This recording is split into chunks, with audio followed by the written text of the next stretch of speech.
Hello, and welcome to another episode of Do Understand Pod, the podcast where we explore language through stories that matter.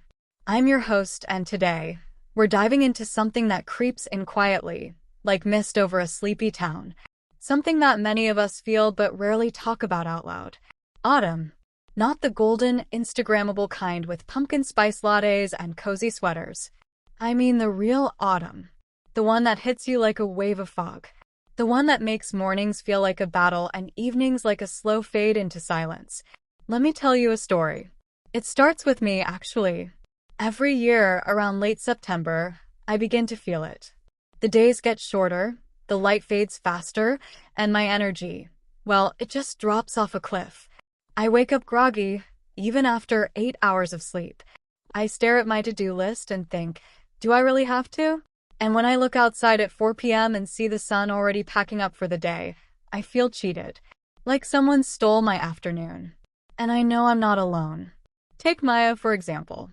She's a freelance designer living in Stockholm. Brilliant, creative, full of ideas. But once autumn rolls in, she finds herself staring at her screen, unable to start. She told me, it's like my brain goes into hibernation mode. I want to work, but I just can't get going. Or James, a teacher in Manchester. He's usually upbeat, cracking jokes in the staff room, planning weekend hikes. But come October, he starts dragging his feet. Literally. I feel like I'm walking through syrup, he said. Everything takes more effort. Even smiling. And then there's Amina, a student in Toronto. She moved there from Morocco 2 years ago and still hasn't gotten used to the early sunsets. Back home, she said, the light stays longer. Here, it's like someone turns off the world at 5 p.m. So what's going on? Well, part of it is biology. Less sunlight means less serotonin, the feel-good chemical. Our internal clocks get thrown off. We feel tired, sluggish, sometimes even sad. It's called seasonal affective disorder, or SAD, quite fittingly. But even if you don't have full-blown SAD, the seasonal shift can still knock the wind out of your sails. And here's the twist.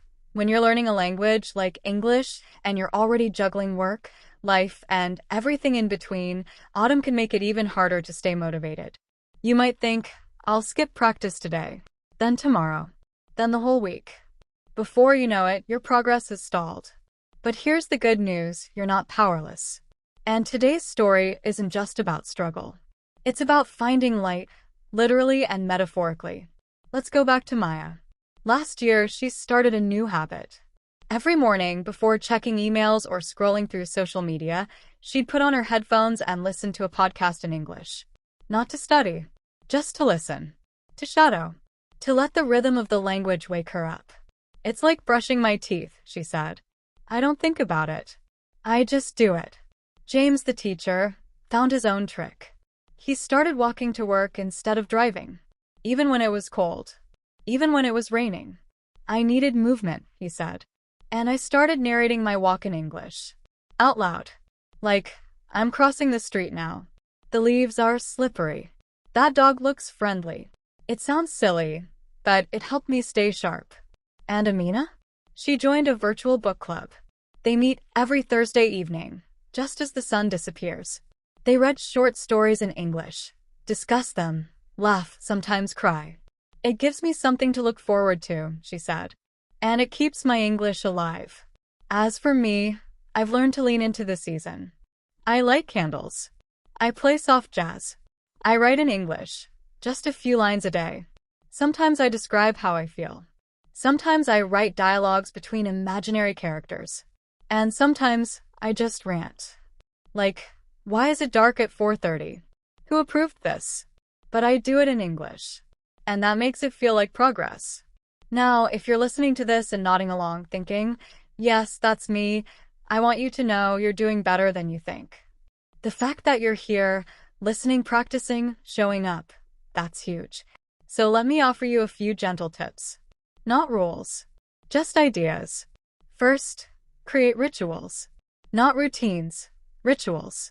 Something small but meaningful. Like lighting a candle before your English practice. Or making tea while listening to a podcast. Rituals anchor us. They tell our brain, this is safe. This is familiar. Second, move your body. Even a short walk can shake off the fog. And if you narrate your walk in English, you're killing two birds with one stone. Or as we say in English, you're getting more bang for your buck. Third, find stories. Read them. Listen to them. Tell them. Language lives in stories. And when you connect emotionally, you remember more. You learn faster. You feel less alone. Fourth, speak out loud. Even if it's just to yourself.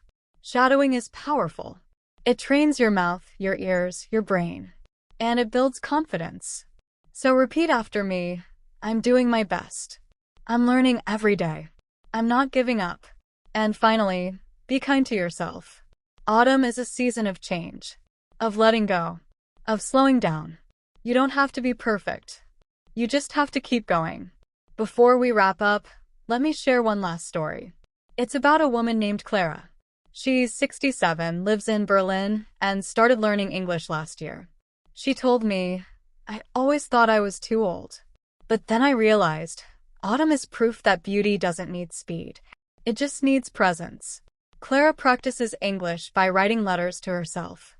She starts each one with, Dear me, and ends with, Love me. She writes about her day, her dreams, her fears.